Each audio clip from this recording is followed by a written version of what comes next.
আমাদের মাঝে বক্তব্য নিয়ে আসছেন আজকের অনুষ্ঠানের প্রধান অতিথি, যার জন্য আপনারা অপেক্ষা করছেন, এই আমাদের সাভারের ঢাকা 19-এর মাননীয় এমপি ডক্টর দান সালাউদ্দিন বাবু। বাবু ভাইকে বলবো কিছু অনুরোধ করবো, কিছু বলবো।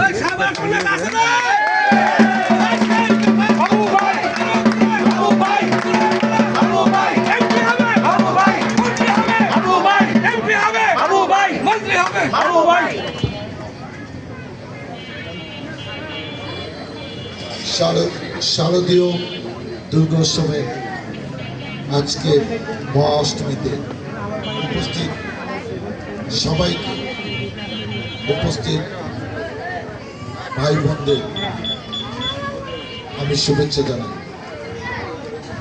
আমার যতটুকু মনে পড়ে, আমি 96 সালে এই এলাকার সংসদ সদস্য ছিলাম। আপনাদের ভোটে 2001 সালে দ্বিতীয়বার সংসদ সদস্য ছিলাম।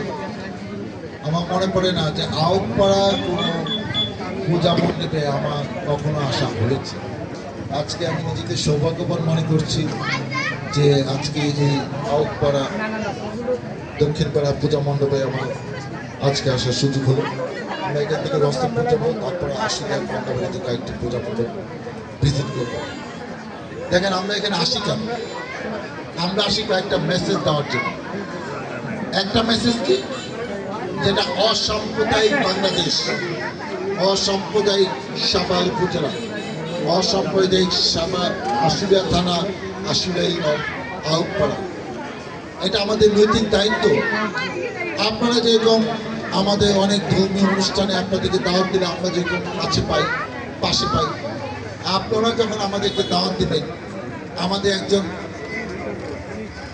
রাজনীতিবিদ হিসাবে, এদেশের নাগরিক হিসাবে আমারও দায়িত্ব আপনাদের আমন্ত্রণ দাওয়াত রক্ষা করা। আর আমাদেরকে রাজনীতি যারা করি তাদেরকে অসাম্প্রদায়িক ভাবেই চলতে হবে।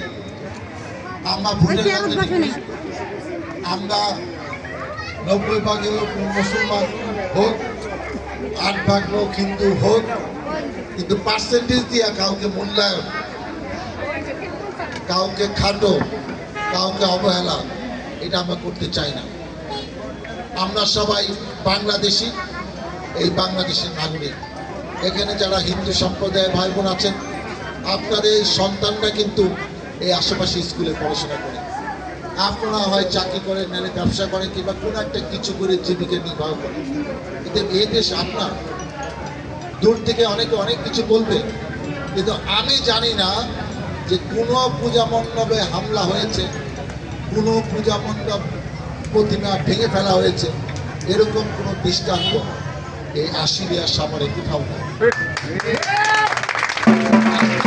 এসে প্রমাণ দিলাম, আমাদের দলের নেতৃবৃন্দকে দায়িত্ব দিয়ে গেলাম, এখানে কোনো রকম বিশৃঙ্খলা হবে না, কাউকে করতে দেওয়া হবে না।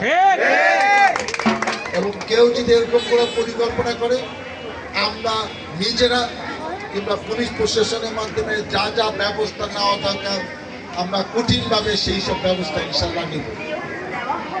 আমরা বিশ্বাস করি, আমরা যেরকম আমাদের ধর্ম, দুটি ঈদ, রমজান, শবে বরাত সহ আরও যেসব ইসলামী ধর্মীয় আচার অনুষ্ঠান আছে, আমাদের সাধ্য অনুযায়ী, ইচ্ছা অনুযায়ী আমরা যে উদযাপন করি।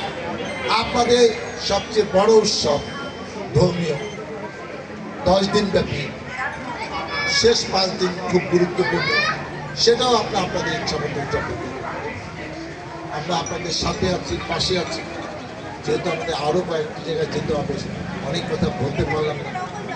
আপনাদেরকে নিয়ে আমাদের অনেক পরিকল্পনা আছে, সময় মতো সেগুলো বাস্তবায়ন হবে। ফেব্রুয়ারি মাসে আমাদেরকে নির্বাচন আছে। আমি যদি দলে মনোনয়ন পাই, ভোটের মাধ্যমে দায়িত্ব পেয়ে আপনাদের কল্যাণে, আপনাদের পাশে থেকে আপনাদের জন্য যদি কিছু করতে পারি, সৃষ্টিকর্তা আমাদের জন্য সেই এদেশের নাগরিক হিসেবে সম্মানের সাথে বেঁচে থাকেন, এটাই আমার প্রত্যাশা। সবাইকে ধন্যবাদ। এখন আমি সভাপতিকে সেক্রেটারিকে আসতে বলবো সামনে, যে আমার তরফ থেকে একটা ছোট্ট অর্থনৈতিক সহযোগিতা আছে।